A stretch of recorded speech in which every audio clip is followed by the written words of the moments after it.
वास्तु मतलब कौशल को यहाँ पे जब बुलाया था, हाँ तब तब यहाँ पे पता चला कि मेरा घर में साउथ वेस्ट में सेप्टिक था प्रॉपर, और साउथ वेस्ट मेरा घर का सबसे डाउन था। और आज आपने जो डेथ का बारे में बोला ना, साउथ में डेथ है, उसमें भी मेरा सबसे डाउन था, और नॉर्थ ईस्ट मेरा सबसे ऊंचा था।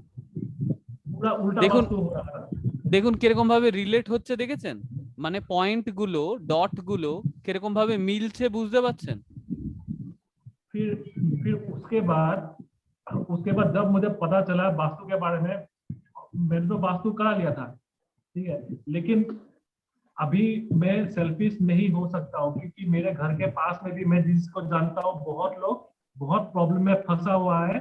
वो लोग वास्तु कंसल्टेंट को यहाँ पे अप्रोच करता है, और आसाम में टू बी ऑनेस्ट ज्यादा वास्तु कोई नहीं जानता है, एकदम हार्डली 15-20 वास्तु मतलब सर्टिफाइड वाला होगा, ठीक है। और वो लोग ना मारवाड़ी लोग के पास जाता है, और इतना हेवी पैसा चार्ज करता है वो लोग कि normal people they can not afford करना। और मेरे रिलेटिव्स में भी बहुत लोग थे ना, जो मतलब अपना घर भी करवाना चाहता है, लेकिन पैसा के लिए अफोर्ड नहीं कर पाता है। और सेकंड थिंग ये है कि यहाँ का वास्तु कौशल जितना भी है सब मिनिस्टर इन लोग के पास ज्यादा जाता है, नॉर्मल लोग के पास आता नहीं है। तो मेरा मेन इंटेंशन ये है कि मैं अपना घर भी ठीक करूंगा, और बाकी जिन जिन लोग को सर्विस चाहिए ना, I will provide them with all the services जो भी चाहिए होता है। बहुत बहुत बढ़िया। लेकिन फुल फ्री में कभी ऑनेस्टली भी, मतलब फुल डेडिकेशन। फ्री में कभी भी नहीं कराइएगा। एक फ्री में नंबर नहीं, बात है, फ्री में कभी भी नहीं। फ्री में नहीं कराऊंगा। क्योंकि जिस जिस दिन आप फ्री हो जाओगे ना, लोग आपको वैल्यू देना छोड़ देगा, ठीक है ना? तो चार्ज ऐसे करो कि उससे कम हो, क्योंकि अफोर्डेबल भी होना चाहिए, ठीक है ना? अफोर्डेबल होना चाहिए, मेन चीज चाहिए। अफोर्डेबल होना चाहिए, लेकिन फ्री में कभी भी नहीं। क्योंकि मैंने जिसको हायर किया था, मेरा घर में 2 फ्लोर है, एक ग्राउंड फ्लोर में और अपर फ्लोर में। पूरा घर में मैं और मम्मी रहती है, और कोई नहीं रहता है, क्योंकि मेरा फादर का डेथ हो चुका है, ठीक है। तो उसने मेरे को जितना कोटेशन दिया था ना, मैं तो पहले मेरे को 6 महीने लग गया था कि ना मैं करूँ कि नहीं करूँगा, I should go for it और नॉट, मतलब ये सोचने के लिए। आप खुद ही अंदाजा, आप खुद ही गेस कर लीजिए, मैं आपको अमाउंट नहीं बताऊंगा। मेरा घर का नीचे वाला फ्लोर आपका 3700 स्क्वायर फीट का है, और ऊपर वाला पोर्शन आपका और थोड़ा एक्सटेंडेड है, बारंडा का साइड मिला के अराउंड 4000 स्क्वायर फीट का अप्रोक्स आता है। तो दोनों मिला के 7000। तो मेरे को कितना डिमांड क्या होगा, आप खुद ही आप गेस कर लीजिएगा। राइट। मैं तो अमाउंट आप नहीं बताऊंगा। कोर्स सीखते सीखते आप रिलेट कर पा रहे हो अभी? मैं A to Z चीज रिलेट कर पा रहा हूँ। बहुत बढ़िया।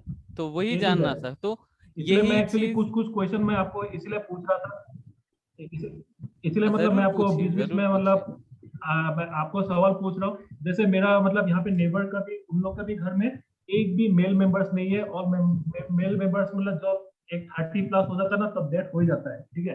तो उनका घर में प्रॉब्लम क्या है कि जैसे आज आपने बोला ना साउथ में फाका नहीं होना चाहिए, तो उन राइट। लोग ने पूरा घर का कॉन्ट्रैक्ट ना नॉर्थ ईस्ट से लेकर नॉर्थ वेस्ट, मतलब ये ऐसा प्लॉट है, प्लॉट का आधा अगर करेंगे तो ये वाला पोर्शन में बनाया है, अभी क्यों नहीं ये है पूरा बोलिए तो? खाली है। मेल हाँ मेंबर और वर्किंग पर्सन जो होगा ना, वो नहीं हाँ रहेगा। क्यों नहीं रहेगा? आप ये चीज को समझिए, क्योंकि उधर ना, अगर मैंने पढ़ाया, अगर आप समझ पाए कि उसका साउथ साइड का लॉर्ड है आपका यम। यम। यम। तो यम का काम क्या है? यम मृत्यु का देवता माना जाता है। तो उसको अगर आप स्पेस देते हो, तो साउथ साइड में मतलब वो जोन ऑफ डेथ बन जाता है। हाँ तो ये मृत्यु का कारक तो भी देखा गया है। तो कभी भी आप इस चीज को, मैं थोड़ा थोड़ा आप अगर समझ सकते हो ना, थोड़ा थोड़ा करके, तो पूरा चीज समझ में आ जाएगा। और जब आप कंस्ट्रक्ट करोगे, तब अपने हिसाब से अच्छे से कंस्ट्रक्ट कर पाओगे, किसी दूसरों को भी गाइड कर दोगे, तो उनका काम बन जाएगा। बस यही है। तो इसलिए मैं मतलब उन लोग को ये अपने तरफ से मतलब जितना मेरा अंडरस्टैंडिंग है, मैं ये सोच रहा हूँ कि वहां पे अगर रेमेडी करना होगा ना, तो फिर प्लॉट को ना 2 पार्ट में डिवाइड करना पड़ेगा, तब जाके कुछ होगा, नहीं तो अदरवाइज कुछ नहीं होगा, मेरे को नहीं लगता। नहीं, 2 पार्ट में नहीं, आप फुल कंस्ट्रक्शन उसको करा दीजिए। क्योंकि जितना अगर कंस्ट्रक्शन नहीं है ना, पैसा अगर नहीं है तो अब नहीं करा पैसा नहीं है सकता, तो उन उन उस जगह क्योंकि को कट नॉर्थ में करना, वो मैं सिखाऊंगा आपको। उसको अगर सिखाऊंगा कि कैसे वो प्लॉट का क्योंकि डिफेक्ट भी आप हटा सकते नॉर्थ हो। साइड में क्योंकि नॉर्थ साइड में ना 2 स्टोरी कंस्ट्रक्ट करके रखा है, और और साउथ में पूरा खाली। Right right. तो कंस्ट्रक्शन उसी हिसाब से आप कराइएगा, क्योंकि वो नॉर्थ साइड वैकेंट हो तो अच्छा, नॉर्थ साइड खाली हो तो बहुत बढ़िया है। कंस्ट्रक्शन अगर कराना है, ऊंचा अगर कराना है, तो आप ये south side, south east side, south west side, west, north west, ये साइड तक आप कराइए, आराम से कराइए, कोई प्रॉब्लम नहीं आएगा, बल्कि बहुत बढ़िया हो जाएगा, बहुत बढ़िया हो जाएगा। কোশ্চেন আছে। কোশ্চেন আমি পড়ে নেবো, আগে তো আমি বলবো যে উদ্দেশ্য কি হ্যাঁ। আছে, উদ্দেশ্য, purpose, what is the purpose, এক এক করে আমি বলো। অভি বলছিলাম। হ্যাঁ।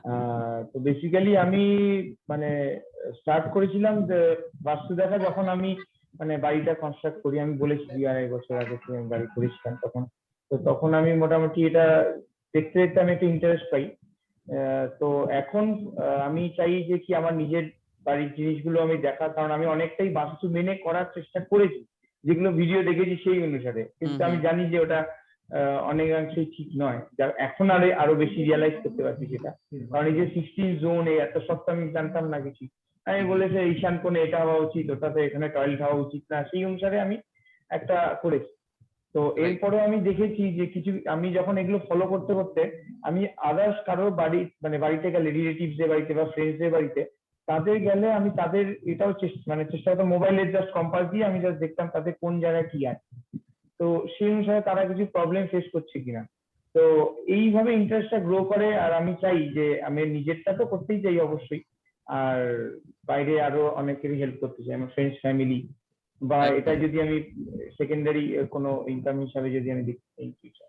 এই শাস্ত্রটা যদি জানো না, তুমি তোমার লাইফ টাইমে তুমি কতজনের যে উদ্ধার করে দেবে, আর তুমি কতজনের কাছে যে ভগবান স্বরূপ হয়ে যাবে, তুমি নিজে কল্পনা করতে পারবে না।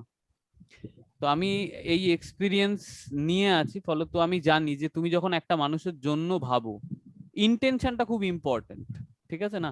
তুমি একটা মানুষের জন্য কি ভাবছো, কতটা ভালো ভাবছো, এবং তাকে সেই সিচুয়েশন মানে ক্লায়েন্টের পেন যদি তুমি না ফিল করতে পারো, তুমি রেজাল্ট ক্রিয়েট করতে পারবে না। তুমি যদি ক্লায়েন্টের স্টেটে তুমি নিজেকে রেখে না দেখতে পারো, তাহলে তুমি কোনোদিন রেজাল্ট ক্রিয়েট করতে পারবে না। তো এই জন্য নয় যে তোমাকে আর্ন করতে হবে, অনেক বেশি কামাতে হবে, তো এটাকে কখনো বিজনেসের ওই রকম ভাবে দেখো না। যখন তুমি ভালো সার্ভিস দেবে, পয়সা তোমার কাছে এমনি চলে আসবে, তোমাকে পয়সার পেছনে ছুটতে হবে না। তো আমি যে বিদ্যাটা দিচ্ছি না, কেউ এটা নিয়ে 700 টাকা কামাতে পারে, কেউ এটা 7,000 টাকা কামাতে পারে, কেউ 7 লক্ষ টাকা কামাতে পারে, কেউ 7 কোটি টাকা কামাতে পারে, আবার কেউ 700 কোটি টাকা কামাতে পারে। It's all depending upon you, আপনাদের ওপর যে আপনারা এটাকে কতটা এগিয়ে নিয়ে যাবেন। ঠিক আছে, আমার কাজ একটা রাস্তা দেখানো, বাট এই রাস্তাটাকে ফলো করার এন্টায়ার দায়িত্ব আপনাদের। ঠিক আছে, তো এই দায়িত্বটা যদি নেন, এতে উপকার কি হবে, আপনার যে গুড কর্মা সেটাও বাড়বে, লোকের উদ্ধার হবে, লোকজন ভালো থাকবে, সঠিক গাইডলাইন পাবে। আপনার ইন্টেনশনটার জন্য আপনি যখন ডে টু ডে লাইফে ডে বাই ডে আপনি লোকের জন্য ভালো করবেন, তো আপনার নিজের সম্পর্কে আপনার সেলফ রেসপেক্ট অনেক ভালো হবে। আপনি নিজেকে finally at the end of the day না একটা গুড পারসন বলে নিজেকে কনসিডার করতে পারবেন। That is the main thing basically. আর এরপর বলো কেউ। স্যার আমি ঋতুনন্দন বলছি। হ্যাঁ বলো। আমি আপনাকে বলেছি যে আমি নিজেই একটা সমস্যার মধ্যে পড়ে আছি। আমি নিজের জীবনের নানান রকম সমস্যার মধ্যে দিয়ে চলেছি বলে সেই জন্য আমার নানান প্রশ্নের আমি মুখোমুখি হয়েছি, এবং সেই প্রশ্নের উত্তরগুলো খুঁজতে খুঁজতে আসলে দেখি যে আমি বাস্তু বলে একটা জিনিস আছে, তো সেখানে সেই জন্য আমি এই জিনিসটা পড়তে এলাম। তো তারপর আমার ইচ্ছা আছে যেটা আমি চাকরি তো করব, তার সাথে যদি চাকরি করি, আমার চাকরি সূত্রে অনেক রকম লোকের সঙ্গে পরিচয় হবে, তো তাদেরও আমি বাড়িগুলো বা বাস্তুগুলো করবো, এবং আমার রিলেটিভদের মধ্যেও আমি এই জিনিসটাকে করব, বাস্তুটাকে করব। তার সাথে আমার যেটা ইচ্ছা আছে যে অনেক রকম লোকও হয়তো আমি আমার জীবনে চলার পথে পাবো যারা আর্থিকভাবে খুবই দুর্বল, তো আমি চেষ্টা করব যাতে তাদের বিনামূল্যে এই সেবাটা যাতে দেওয়া যায়, তাতে করে আমি একটা গুরু মন্ত্র দিচ্ছি। আমার গুরু আমাকে একটা মন্ত্র দিয়েছে। হ্যাঁ, এটা হয়তো কে কিরকম ভাবে নেবে আমি জানি না, বাট যে আর্থিকভাবে সচ্ছল তাকে কখনো ওরকম ভাবে দেখো না যে আমি তার কাছ থেকে পয়সা নেব না। বারবার বলছি, মানসিকতা কখনো এক তো এরকম ভাবে ফ্রি এর কথা ভেবো না, যে আমি ফ্রিতে বাস্তু সার্ভিস দেব, না। তার কারণ তুমি যখন ফ্রিতে করতে আরম্ভ করবে তোমারও ইন্টারেস্ট কমতে থাকবে, তার কারণ এখানে তোমার কনফিডেন্স এন্ড তোমার ইন্টেনশন বা তোমার ইন্টারেস্ট এগুলো গ্রো করবে তখন যখন তোমার পকেটটাও আস্তে আস্তে ভরবে। তো চার্জ নাও ডেফিনেটলি, আমি সেটা নিতে কখনো বারণ করছি না, তার কারণ জীবন চলার জন্য পয়সা একটা ইম্পর্টেন্ট টুল, বুঝতে পেরেছো? তুমি ফর প্র্যাকটিস ইনিশিয়াল স্টেজে কয়েকটা কাজ তুমি ফ্রিতে করছো, that is different case, but কখন এটাকে ফ্রি এর কথা ভেবো না। হ্যাঁ, না স্যার, আমি ফ্রি বলছি না। যাদের আর্থিকভাবে সচ্ছলতা নেই তাদেরকে ডেফিনেটলি কনসিডার করবে।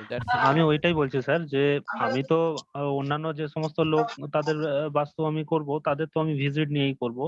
আর এমনও লোক হয়তো পেতেও পারি যারা টাকা পয়সা খরচ করার মতন সিচুয়েশনে নেই, তো তাদেরটা আমি কনসিডার করব।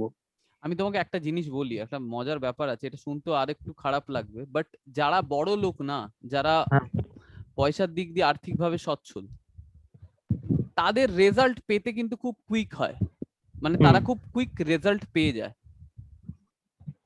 এন্ড যাদের আর্থিক সচ্ছলতা কম, তাদের রেজাল্ট দিয়েও তুমি মানে সেরকম রেজাল্ট দিতে পারবে না। এবার জিজ্ঞেস করো কেন?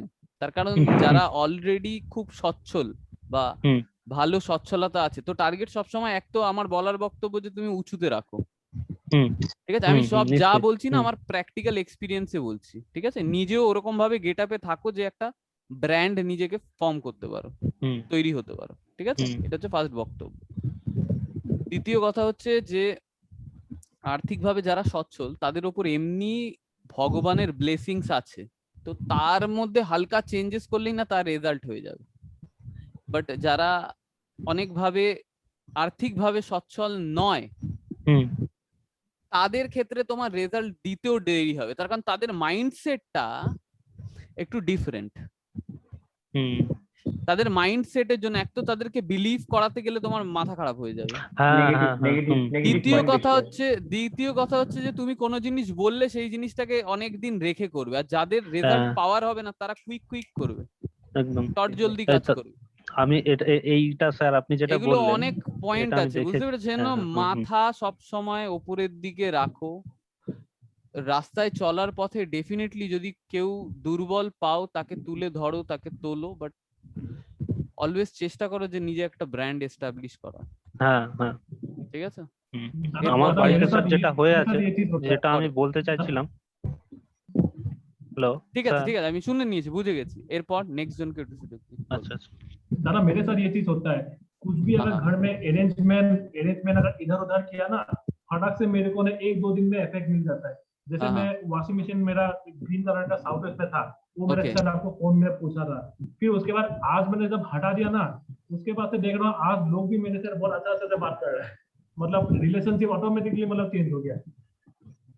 ठीक, तो ऐसा ही होता है ऐसा ही है। और क्योंकि आपके थ्रू मेरे को भी कुछ मैसेजेस आता है ना, और बाकियों को भी कुछ ना कुछ मैसेजेस आता है, तो आप अप्रोच ही उस तरह से करोगे कि कुछ बात आप अच्छे के लिए भी अगर बोलना चाहे तो कोई समझेगा अलग से, तो ये सब प्रॉब्लम हो जाता है। साउथ वेस्ट इसी वजह से रिलेशनशिप का जोन माना गया है, तो ये जोन में अगर आप सही चीज को रखते, जैसे ही आपने ग्रीन कलर का वो हटाया आपका वॉशिंग मशीन जो था, तब देखिए आपका थोड़ा थोड़ा करके रिलेशनशिप अभी डेवलप होने लग गया है, तो वही बात है, ठीक है ना? আর কেউ বলো, সৌরভ দে বলো। হ্যাঁ হ্যালো, হ্যাঁ বলো, শুনতে পাচ্ছো দাদা? হ্যাঁ, প্রথমত আমার মানে অবশ্যই এটা করছি যখন আমার মানে সেকেন্ড ইনকাম যাতে হয় সেই জন্য তো অবশ্যই করছি, কিন্তু আপাতত আমি 6 মাসের জন্য মানে নিজের বাড়ির জন্য এটাকে প্রথমে অ্যাপ্লাই করব, ঠিক আছে? তারপর যদি আমি দেখি যে না রেজাল্ট আমি পাচ্ছি, নিজে আগে এক্সপিরিয়েন্স করব, যদি আমার মনে হয় যে হ্যাঁ আমি পাচ্ছি রেজাল্ট, তো তারপর আমি 6 মাস কি 1 বছর পর আমি ভাববো যে যদি এটা ভবিষ্যতে আসা যায়। ডোন্ট ওয়ারি, ভালো করে শিখে নাও, পুরো জিনিসটাকে কমপ্লিট করো, রেজাল্ট পাবে। তাতে আমি তো এখন স্টুডেন্ট, আমার তো এই 1 বছর আমার এমনি কোর্সটাও আছে, তো সেহেতু এখন বাইরের দিকটাই আমি বেশি ইয়েও করতে পারবো না। সময় ঠিক। দিতে পারবো না। প্রথমে আমি নিজেকে দেখবো, তারপর একদম একদম একদম।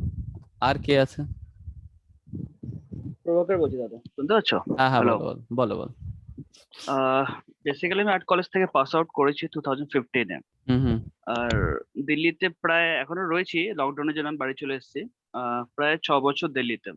ওকে। তো বাড়ি আর দিল্লি যে এনভায়রনমেন্ট অ্যান্ড স্পেসের যে এনভায়রনমেন্টটা, তখন আমি দিল্লি থেকে বুঝি যে হুম যে হুম। রুমটাতে আমি থাকি, হুম হুম। সে রুমটা থাকার পরে বিগত 1 বছর 2 বছর থাকার পরে বেশ হুম হুম। পজিটিভ ফিল হয়েছে। যে বাড়িটা আমি ছেড়ে আমি অন্য বাড়িতে ভাড়া গেছিলাম, মানে অন্য জায়গায়।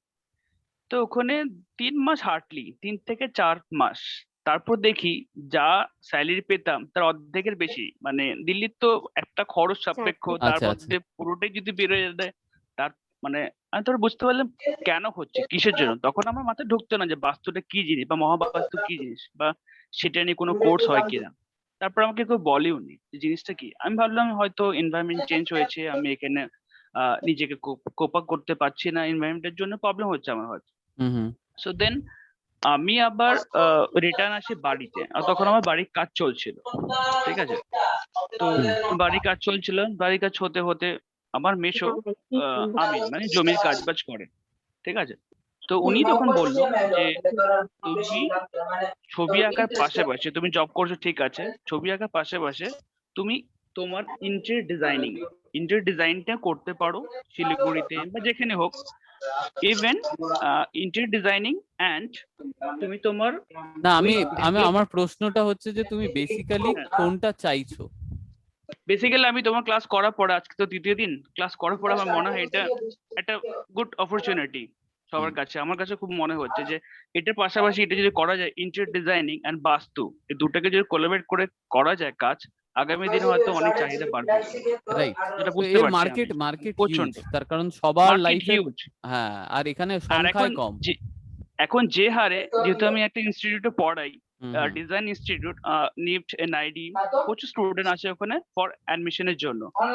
সো দেন আমি বুঝতে পারলাম ডিজাইন অ্যান্ড ইন্টেরিয়র ডিজাইনিং যা মার্কেট এখন, মানে হুম হুম। এখন ডক্টর ইঞ্জিনিয়ারিং মানুষ যেতে চায় না, ইভেন সেই। এমবিবিএ বিবিএ করতে চায় না, মার্কেটিং করতে, হুম হুম। Only just fashion design, interior designing. তো আমি দেখি যে আমি যদি পাশাপাশি ইন্টেরিয়র ডিজাইনিং অ্যান্ড বাস্তুটাকে যদি আমি কোলাবরেট করতে পারি, আগামীতে অনেক মার্কেট রয়েছে, একদম। অনেক মার্কেট হবে সেটা। সেটা যদি আমার মার্কেটের পয়েন্ট অফ ভিউ বা বিজনেসের পয়েন্ট অফ ভিউতেও আছে, এন্ড রাইট লোকের কল্যাণের জন্য আছে, দুটো জিনিসই ইয়েস রইল। একদম আচ্ছা দুটো চলো, জিনিস। আমি এবার ডোরে আসি। হ্যাঁ, ডোরের অ্যাট্রিবিউট সবাই মিউট করে নাও, সবাই নিজেদেরকে মিউট করে নাও। বেশি হাই এন্ড গেম